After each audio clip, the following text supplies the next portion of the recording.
नमो अरिहन्ताणं नमो सिद्धाणं नमो आयर्याणं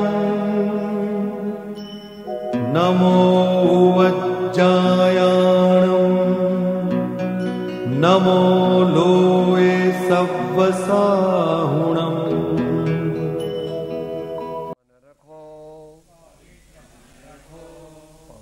मन रखो, पवित्र मन रखो। पवित्रता मनुष्यता की शान है।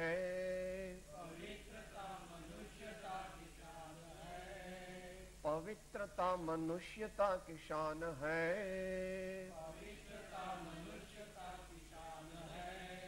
पवित्रता मनुष्यता की शान है।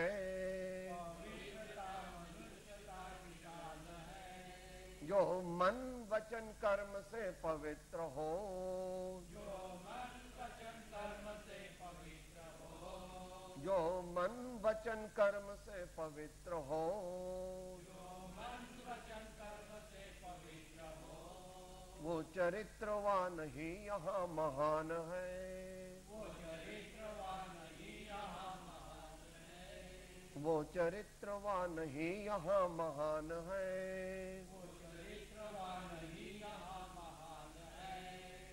पवित्र तन रखो, पवित्र मन रखो, पवित्र मन रखो, पवित्र मन रखो।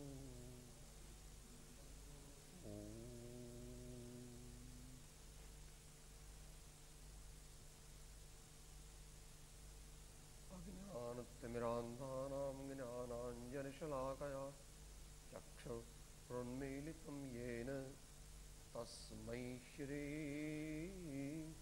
गुरवे नमः। परात्पर गुरवे नमः। परम्पराचार्य गुरवे नमः।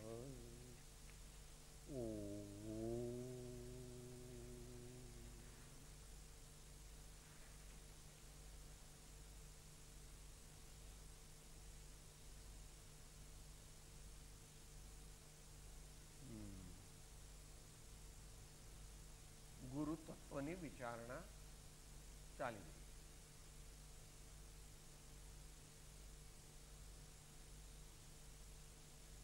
2 મિનિટમાં એનો શબ્દાર્થ સમજી અને પછી એને આપણે પ્રશ્નોત્તર રૂપે સમજીએ.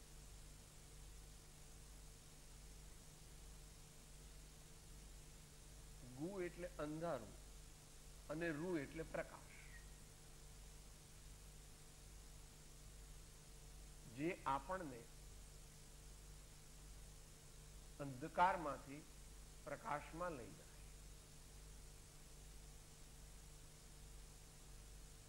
અંધકાર એટલે અસત્ય, અજ્ઞાન, અને પ્રકાશ એટલે જ્ઞાન, શાશ્વત સત્ય. એમાં લઈ જાય એનું નામ ગુરુ. બીજો શબ્દાર્થ એવો છે ગુરુ, જે ભારે હોય, વજનદાર. કેમ વજનદાર છે ભાઈ? પામર ક્યાંથી જાણે પુનિત ને, પામર ક્યાંથી જાણે પુનિત ને. ગુણ ગુણ ના ભંડાર પ્રભુજી, ગુણ ગણ ના ભંડાર પ્રભુજી.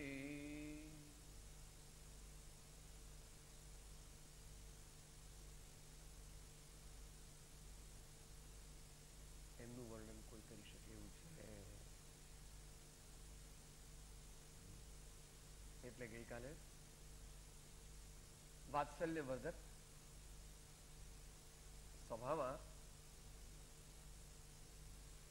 आनंद अपार मेरे सदगुरु के दरबार में, आनंद अपार मेरे सदगुरु के दरबार में. लांबू चालू तो પછી सदगुरु के दरबार में, साहिब के दरबार में, सदगुरु के दरबार में, साहिब के दरबार में आनंद अपार मेरे सदगुरु के दरबार.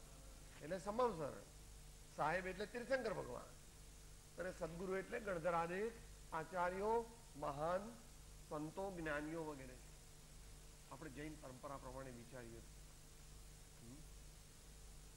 અને અધ્યાત્મ દ્રષ્ટિએ વિચારીએ તો 20 દોહરામાંથી 20મો દોહરો માગીએ છીએ કે પડી પડી તુજે પદ પંકજે ફરી ફરી માંગુ એ સદગુરુ સંત સ્વરૂપ તુજ એ દ્રઢતા કરી દે.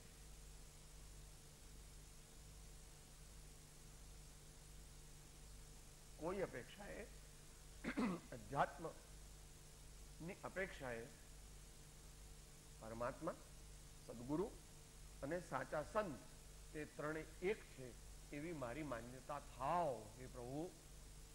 તો એ જ સમયસાર નાટક કરે છે. ભેદ વિજ્ઞાન જગ્યોજીન કેગટ શીતલ ચિત્ત ભયોજી મચલ કેલી કરે શિવ માર્ગ में जग माही जीने सर केलक. केली करे शिव मार्ग में जग माही जीने सर केलक. सत्य स्वरूप सदाजिन के प्रगट्यो अवदात मिथ्यात निकंदन शांत दशातिन की पहचानी करे कर जोरी बनारस.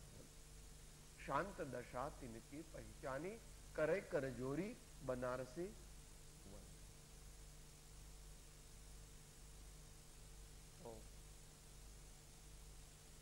गुरु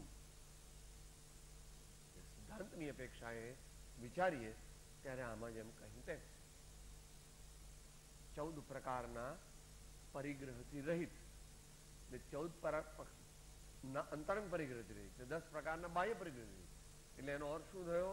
નિયમથી તેઓ આત્મજ્ઞાની હોવા જોઈએ. કારણ કે બધા પરિગ્રહમાં પહેલો કયો મૂક્યો? અજ્ઞાન અને મિથ્યાત્વ. એ બંનેનો મેળ વળી ગયો. અધ્યાત્મ પદ્ધતિ કહે છે આત્મજ્ઞાન ત્યાં મુનિપણું તે સાચા ગુરુ હોય, બાકી કુળ ગુરુ કલ્પના આત્માર્થી નહીં જોઈ. બાકી એચકાર નથી આવી. આનંદજી પણ કહે છે જે આત્મજ્ઞાની શ્રમણ કહાવે બીજા તે દ્રવ્યલિંગીને વગેરે. સિદ્ધાંત પદ્ધતિથી ગઈકાલે આપણે પ્રવચન સ્થાનના માધ્યમથી જાણ્યું હતું 92મી ગાથા.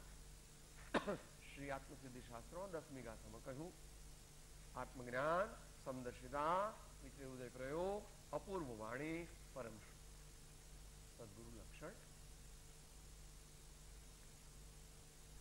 જ્યાં જે અપેક્ષાએ ઘટતું હોય ત્યાં તે અપેક્ષાએ સમજવાથી કોઈ વિરોધ આપણને આવતો.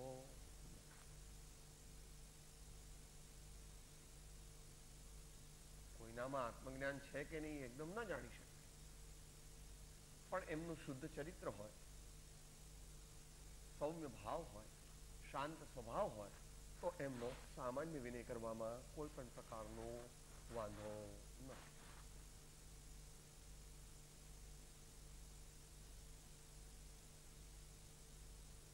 એ વાત આપણે એકવાર કરી હતી હમણાં થોડા દિવસ પહેલા.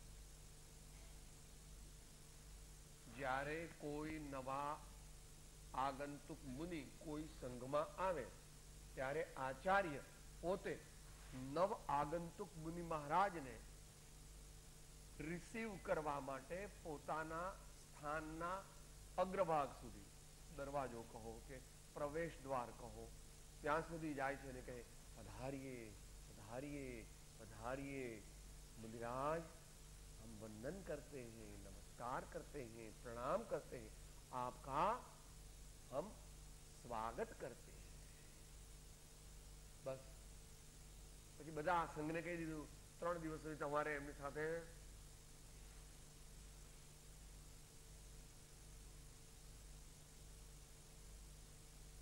કેમ બોલે છે, ચાલે છે, ખાય છે, પીએ છે, બેસે છે, સ્વાધ્યાય, ભક્તિ, ધ્યાન, ચિંતન, જાગૃતિ. આચાર્ય પોતાના દિવ્ય જ્ઞાનથી એ જુએ અને પછી જે પ્રકારના તેવો ભાસે તે પ્રકારનો વ્યવહાર કરવાની સંઘને આજ્ઞા.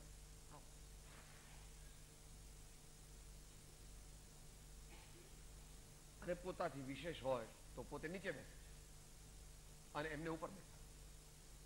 આવેલા મુનિ આચાર્યની કક્ષાથી પણ આગળ છે, માટે હું નીચે બેસીશ અને જે નવા આગંતુક મુનિ મહારાજ છે તેઓ ઉપર બેસે, કારણ કે ગુણોની પૂજા છે. ગુણાહા ગુણેશ પૂજ્યંતે ન ચ લિંગમ ન ચ વયઃ. અને કદાચ દ્રવ્યલિંગી હોય તો પણ સામાન્ય શુભોપયોગી બીજી બધી ચર્યા બરાબર પાળતા હોય તો એમને સામાન્ય મુનિ તરીકે ટ્રીટ કરે. ઉપાધ્યાય હોય તો મુનિઓને કહે છે કે એમની પાસે લાભ લઈ અને જ્ઞાનને પ્રાપ્ત કરો, વિદ્યાને પ્રાપ્ત કરો અને તેમના દ્વારા જેમ પોતાના કાર્યની સિદ્ધિ થાય એવો 5 પ્રકારનો સ્વાધ્યાય પ્રાપ્ત કરો. આ પ્રકારે સામાન્ય રીતે આપણે મુનિ વિશે વિચાર્યું, અથવા સદગુરુ વિશે વિચાર્યું. હવે આપણે જે કંઈ બીજું વિચારવું હોય તે આપણે વિચારીશું.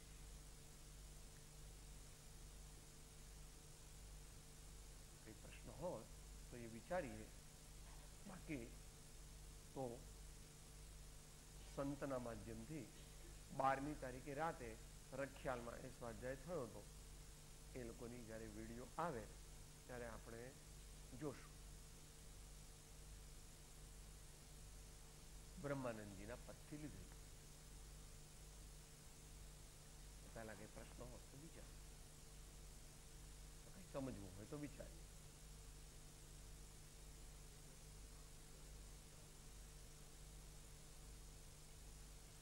બનતા સુધી ચાંદી હોવી જોઈએ, જાણવું પડે શબ્દ, કારણ કે સુવર્ણ અને રજત એમ સામાન્ય રીતે સોનું, ચાંદી, ધન, ધાન્ય, દાસ, દાસી આદિ એવા બધા પરિગ્રહ જે ને હોય તો તેવા જે મહાપુરુષ છે તેમને સિદ્ધાંતની અપેક્ષાએ સદગુરુ પદ કહી શકાતું નથી. ક્યારે થઈશું બાહ્યાંતર નિર્ગ્રંથ, પરંતુ દેશકાળ જે પ્રમાણે છે એ પ્રમાણે સમાધાન પણ કરવું જોઈએ. કારણ કે વર્તમાનમાં મહાવીરના અનુયાયી મુનિઓ જે પોતાને માને છે તેમનામાં બાહ્ય આચારમાં કોઈ એક રૂપતા છે નહીં. તો પછી તેરાપંથી હોય તો તેરાપંથી પ્રમાણે કરે છે, સ્થાનકવાસી હોય તો સ્થાનકવાસી પ્રમાણે કરે છે, દેરાવાસી હોય તો દેરાવાસી પ્રમાણે કરે છે, દિગંબર હોય તો દિગંબર પ્રમાણે કરે છે. વળી આ તો 4 મુખ્ય કહી, એના અનેક પેટા વિભાગો પણ છે. માટે આ કાળની અપેક્ષાએ મધ્યસ્થ થઈ અને મૂળ માર્ગમાંથી જે કહ્યું તે વિચારવું. સાથે બોલી લિંગયાને ભેદો જે વ્રતનારે દ્રવ્ય દેશ કાળાદિ ભેદ મૂળ માર્ગ સાંભળો જીનનો રે પણ જ્ઞાનાદિની જે શુદ્ધતા રે તે તો 3 કાળે અભેદ મૂળ માર્ગ સાંભળો જીનનો રે મૂળ માર્ગ સાંભળો જીનનો રે. આ પ્રમાણે સામાન્ય વાત છે. બાકી જેટલું અત્યારે સમજી શકાય છે એટલું સમજવું.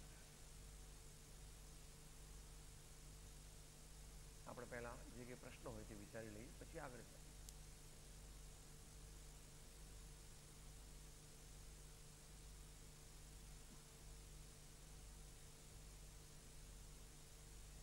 ये तो दूसरा कुछ नहीं. चालू. हाँ, मैंने दूसरा कुछ आधार लेकर के आप पूछ रहे हैं.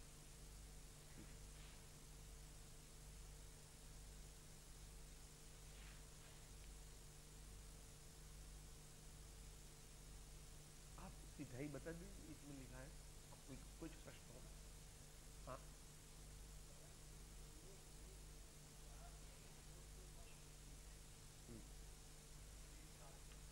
यानी कि संयम की बात चल रही है। 5 इंद्रियों को जीतना ये, और मन को, और 6 प्रकार के प्राणियों की रक्षा करना, तो संयम के 12 प्रकार है। मन को जीतो, 5 इंद्रियों को जीतो, और अपनी हैसियत के मुताबिक 1 इंद्री, 2 इंद्री, 3 इंद्री, 4 इंद्री, पंचेंद्री असंगनी और पंचेंद्री संगनी, इनका घात मत करो। इस प्रकार से मुनिराज वर्तन करते हैं, उनका संयम पूरा है जी। हाँ, इंद्रिय वश जब पूरा समझना है तो मन भी इंद्रिय है और प्राण भी इंद्रिय है। तो सामान्य रूप से समझो तो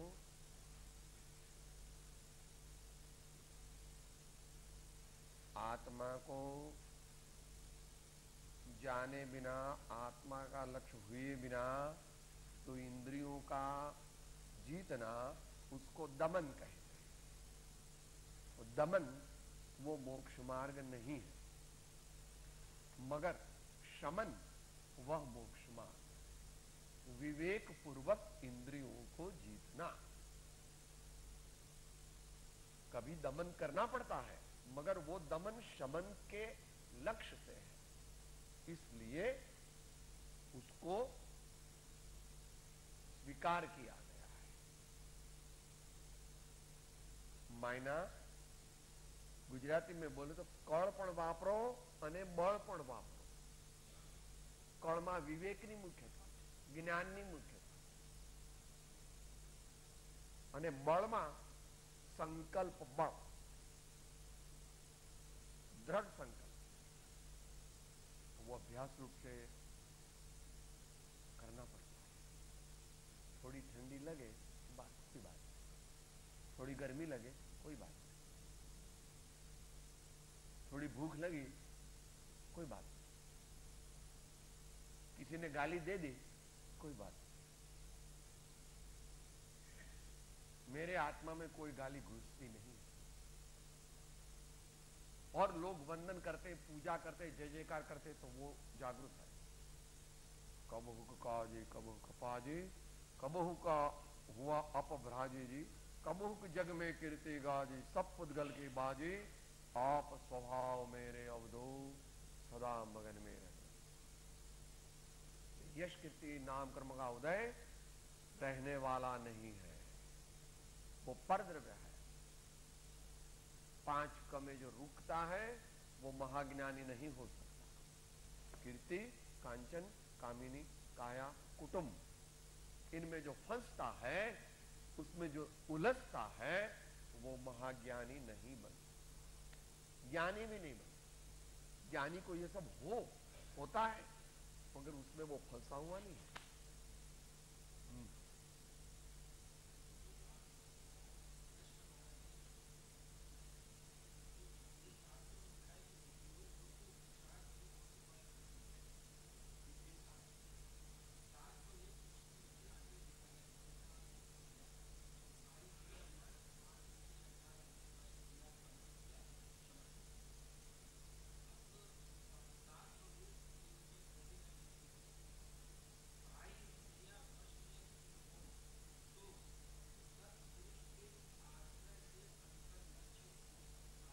बराबर।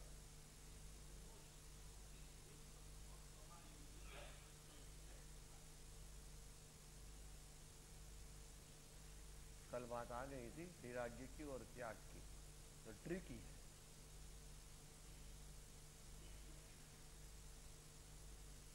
आत्मज्ञान की प्राप्ति सत्यनिष्ठ मनुष्य को ही हो। आत्म ज्ञान की प्राप्ति सत्यनिष्ठ मायना जिसकी श्रद्धा सत्य में है उसको ही हो। दिखावे के लिए जो धर्म करता है, मन में तो कुछ है और बाहर में कुछ और बताता है, ऐसे मनुष्य को प्राप्त नहीं हो। अभी इंद्रियों को वश करना है तो इंद्रियां तो मृतक तत्व से देखो। इंद्रियां अपने आप प्रवर्त सकती है क्या?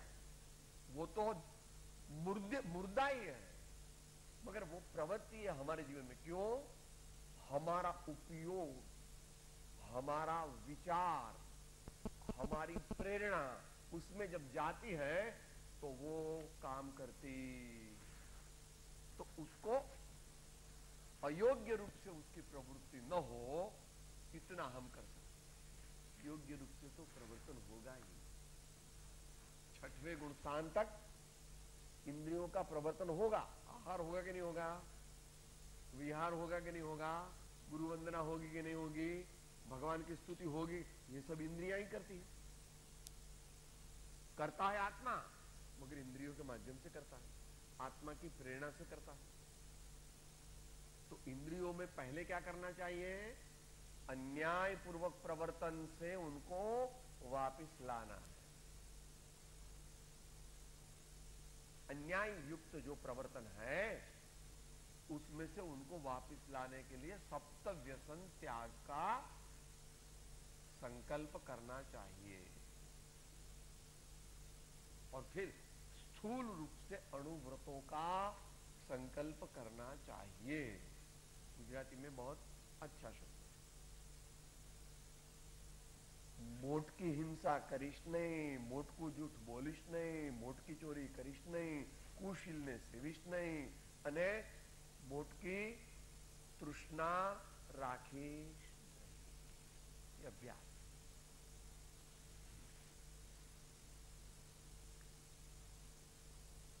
वो कैसे? जिन्होंने ऐसे किया है, जिन्होंने अपने जीवन में ऐसा सिद्ध किया है, उनके समागम से सीखना होता। अपने लड़के के लड़के को क्यों शाला में भेजते हो? स्कूल में, केजी में, प्री केजी में, जहां भी भेजते हो, घर में ही रख करके रखो कि नहीं, शाला का एटमोस्फियर ऐसा होता है कि उसमें उसको दूसरों को देख करके भी उसको ऐसा लगता है चलो चलो अपने को सीखना है, अपने को आंख, पाठ, क ख ग घ अंग, ये सब 1 2 3 4 5 6 ऐसा। तो सत्संग में मैं रहूं, सत्पुरुष के सानिध्य में मैं रहूं, तो उन्होंने अपनी इंद्रियों को जीता है, तो मेरे को भी इंद्रिय जीतने की प्रेरणा मिलेगी, उत्साह मिलेगा। और वो अगर सत्संग सच्चा हो तो और विशेष प्रेरणा मिलेगी। मगर कैसा भी हो, प्रथम तो सत्संग करना। जब तक हम टीवी देखते रहेंगे, जब तक हम दुकान में ही बैठे रहेंगे, जब हम क्लब में और रेस्टोरेंट में ही जाकर के वहां ही बहुत अच्छा लगता है, एयर कंडीशन है, देखो 24 आइटम्स है, खाने का बहुत मजा आएगा।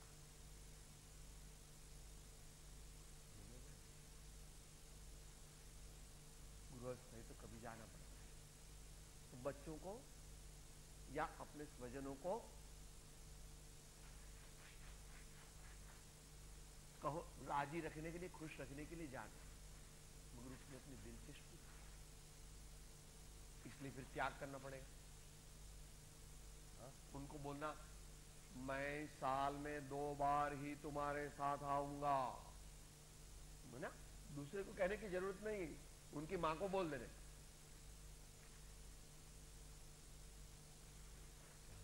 कि मुझे इंटरेस्ट नहीं है, मैं, मेरा मन, मेरा चित्त धर्म की ओर लगा है, शांति की ओर लगा है।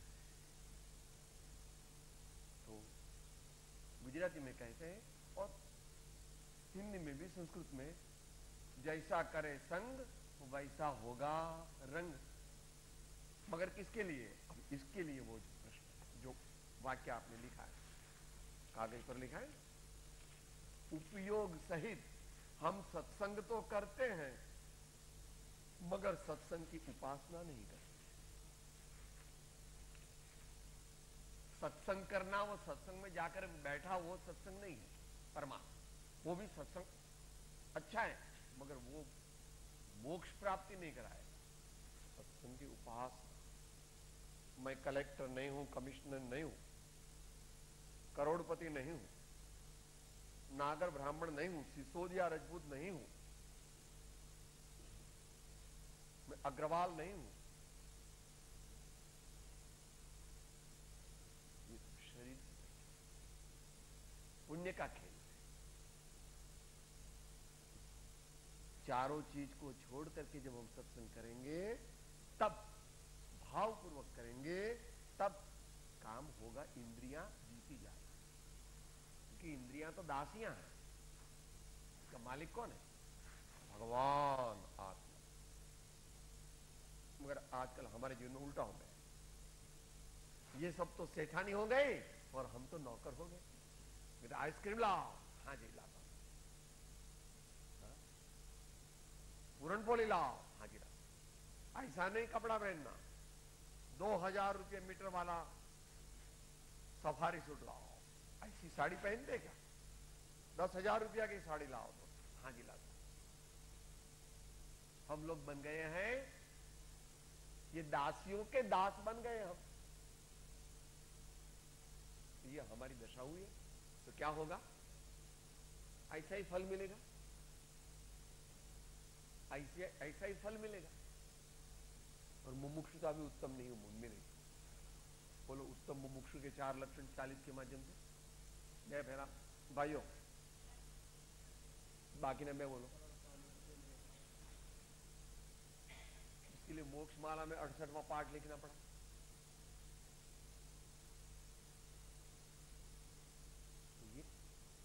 एक जो संयम का अभ्यास होता है, वो तो आत्मज्ञान के पहले भी करना पड़ता है। आत्मज्ञान के पहले भी इंद्रियों के संयम का अभ्यास करना पड़ता है। ये व्यवहार शास्त्र नहीं कहते हैं। वर्धमान स्वामी की आज्ञा से समय सार कहता है। बोलो गाता। आत्मज्ञान प्राप्त करवा शू करवू?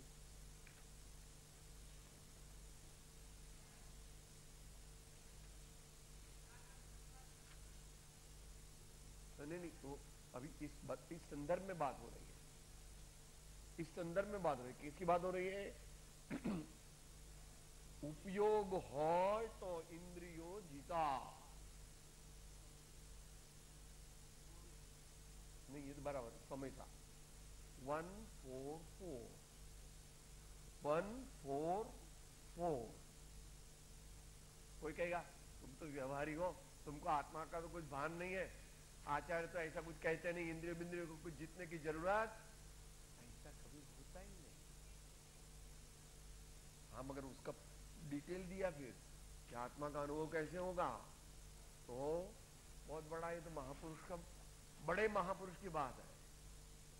अगर 1-2 वाक्य बोल लेता हूं, फिर आप लोग अपने आप समझना। पहले एक इंट्रोडक्शन करते हैं, उसका इससे संबंध नहीं है। જે ખરેખર સમસ્ત નય પક્ષો વડે ખંડિત નહીં થતો હોવાથી જેનો સમસ્ત વિકલ્પોનો વ્યાપાર અટકી ગયો છે એવો છે તે સમયસાર છે. ખરેખર આ એકને જ કેવળ સમ્યક દર્શન અને સમ્યક જ્ઞાનનું નામ મળે. ये उत्थानिका हूं. अब मूल गाथा पर आते हैं. प्रथम बोलो अंतिम संदेश. मंद विषय ने सरलता सह आज्ञा सुविचार करुणा कोमलता दिगुण प्रथम भूमिका धार. भगवान मूल में है तीसरा वाक्य. यतः प्रथमतः श्रुत ज्ञान अवष्टम्भेन ज्ञान स्वभावमात्मानं निश्चित्य.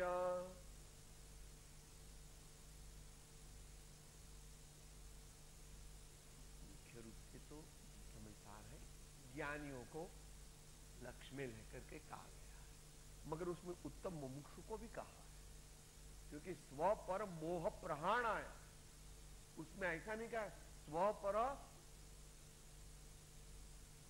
चारित्र मोह प्रहाण आया, ऐसा नहीं कहा है। मोह का मायने मिथ्या तो मोहनी को भी मारना है और चारित्र मोहनी को भी मारना है। और मिथ्या तो मोहनी अपने आप में दो का बना है, दर्शन मोह की 3 प्रकृतियां और चारित्र मोह की 4 प्रकृतियां, अनुबंधु की, इनके माध्यम से तो मोहनी बना है। तो पहले क्या करना, प्रथम शुद्ध ज्ञान के अवलंबन से ज्ञान स्वभाव आत्मा का निश्चय करके, अगर ज्ञानी है तो अनुभव से कहता है, आगे अनुभव हो गया। मगर ज्ञानी नहीं है तो श्री सद्गुरु देव ने जैसा बताया वैसा मैं ज्ञान स्वभाव ऐसा निश्चय करना।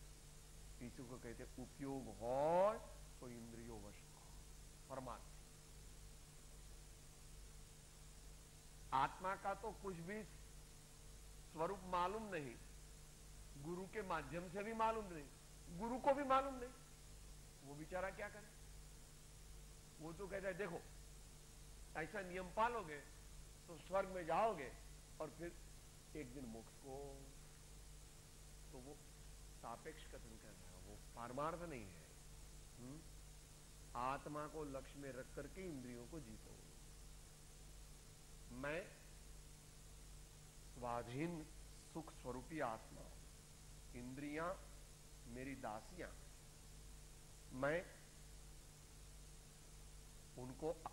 उनका गुलाम हो करके जीना नहीं चाहता, ऐसा निर्णय करना चाहिए। ऐसा आत्मा का माहात्म्य सदगुरु के उपदेश से लाना चाहिए। वो एकदम आता नहीं,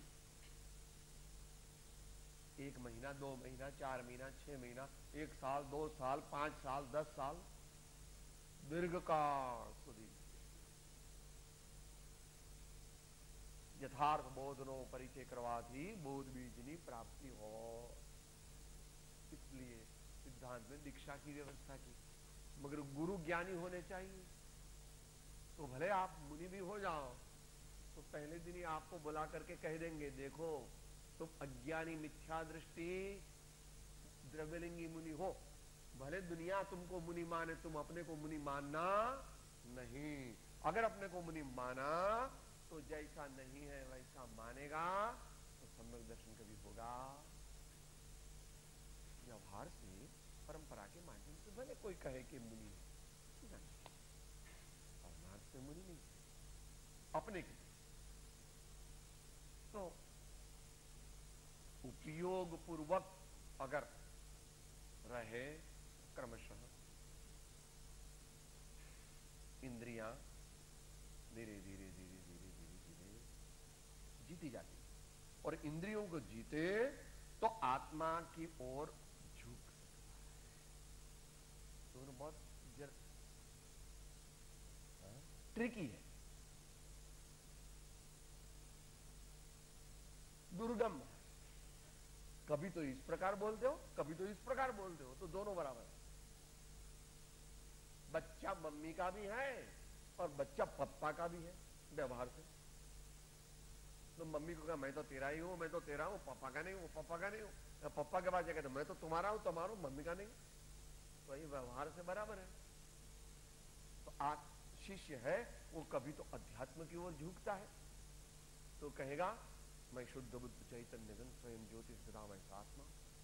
और जब सिद्धांत की ओर झुकेगा तो कहेगा मुझे तो विनयी होना है, मुझे तो क्षमावान होना है, मुझे तो पापों से बचना है, मुझे तो शांत स्वभाव रहना है। दोनों साथ में करना पड़ेगा, दृष्टि निश्चय की और प्रवर्तन व्यवहारने की मुख्य। दया शांति समता क्षमा सत्य त्याग वैराग हौज मुमुक्षु गढ़ विषय तेह सदाय पूजा।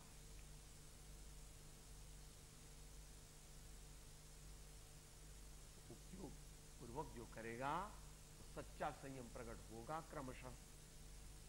क्योंकि सच्चा संयम प्रकट तो सम्यक दर्शन होने पर कौन सा संयम प्रकट होता है, कौन सा चारित्र प्रकट होता है? सम्यक्त्वाचरण चारित्र प्रकट होता है निश्चय से, फिर एक देश चारित्र होता है, फिर सकल चारित्र होता है, फिर अप्रमत्त चारित्र होता है, और फिर यथाख्यात चारित्र होता है। ये कोई अपेक्षा से कहा।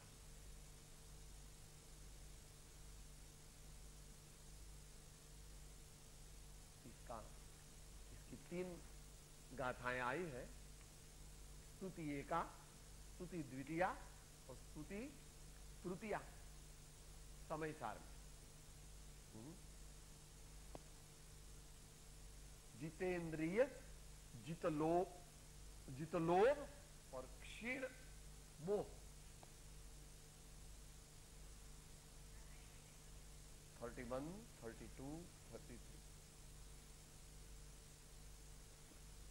उच्च कक्षा के महापुरुषों के लिए ये ग्रंथ है। जितेंद्रिय तो है ही, अभी उसको जित लोभ होना है। भले इस काल में नहीं होते हैं जित लोभ, मगर जित लोभ चरणान युग की अपेक्षा तो होते हैं। मुनि है तो जित लोभ है। सर्वसंग परित्यागी है, वो जित लोभ है। रजकर्ण के रिद्धि वैमानिक देवनी, सर्वे मान्या पुद्गल एक स्वभाव जो। और अंत मंगल की ओर बढ़े। कई दिवस से बोलो जो, हाँ बोलो।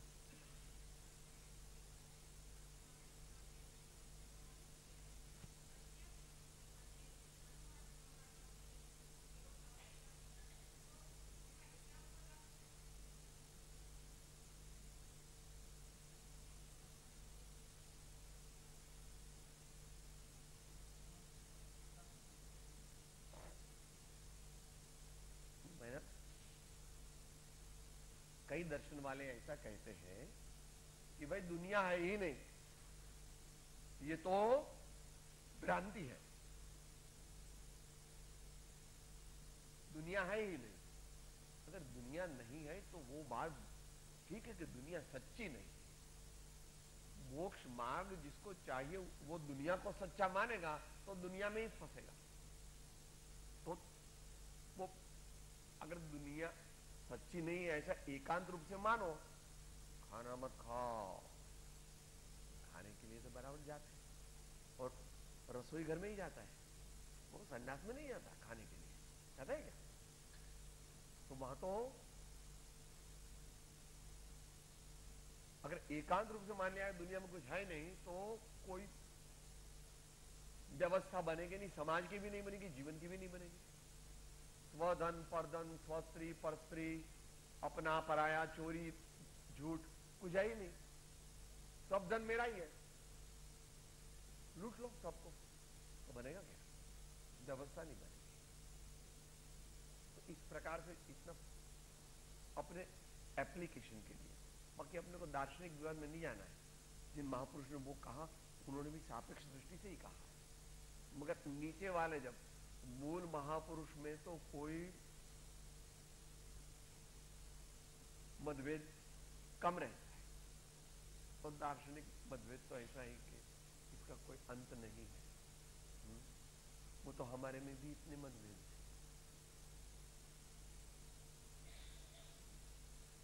थे। एक संप्रदाय वाले दूसरे संप्रदाय को मिथ्या दृष्टि मानते हैं, और दूसरे संप्रदाय वाले उस संप्रदाय को, जैन समाज की बात करते हैं। तो क्या इसका कोई इलाज नहीं है? इसका कोई इलाज, समता रखो भी अपने, जहां पर अच्छा ज्ञान हो और जहां पर अच्छा संयम हो वहां जाकर के अपना कल्याण करना, इतना ही हम कर सकते। तो प्रत्यक्ष तो भाई रोटी है ही नहीं तो खाता क्यों है? रोटी ही खाता है, थाली नहीं खाता था। दोनों एक ही है, थाली खा जाओ, थाली तो नहीं खाता। मैंने इसमें कुछ तो है भेद, नहीं तो रोटी के साथ थाली भी खा जाता, मगर खाता नहीं। मेरे भगवान कहते भाई स्वद्रव्य क्षेत्र काल भाव की अपेक्षा तो वस्तु है, और परद्रव्य क्षेत्र काल भाव की अपेक्षा वस्तु नहीं है। तो वहां वो भी आ गया। कि दुनिया झूठ है, मैंने उसमें फंसो मत। मगर जब तक कि हम निजी स्थिति में है तो रोटी खानी ही पड़ती है, और शादी करनी ही पड़ती है, और बच्चों की संभाल करनी ही पड़ती है, और खेती करनी पड़ती है, और धंधा भी करना पड़ता है। मगर उसमें वो बहुत अच्छा है, बहुत कम तो कमाते हैं तो बहुत मजे में है, ऐसा मानना तो प्रत्यक्ष और परोक्ष का भेद, नए विवक्षा नए के अधीन है। इसलिए भगवान की वाणी सब नए को मिलान करके, अविरोध साध करके करती है, और फिर भी वो पूर्ण नहीं है, क्योंकि भगवान को भी ऐसा कहना पड़ा, स्यात् कथंचित अवक्तव्यम। भगवान की वाणी मोक्ष मार्ग में हमें ले जाती है, मगर साक्षात्कार करने के लिए भगवान की वाणी को भूल जाएगा और आत्मा में लीन हो जाएगा, तब काम बन पाएगा। तो यहां पर बात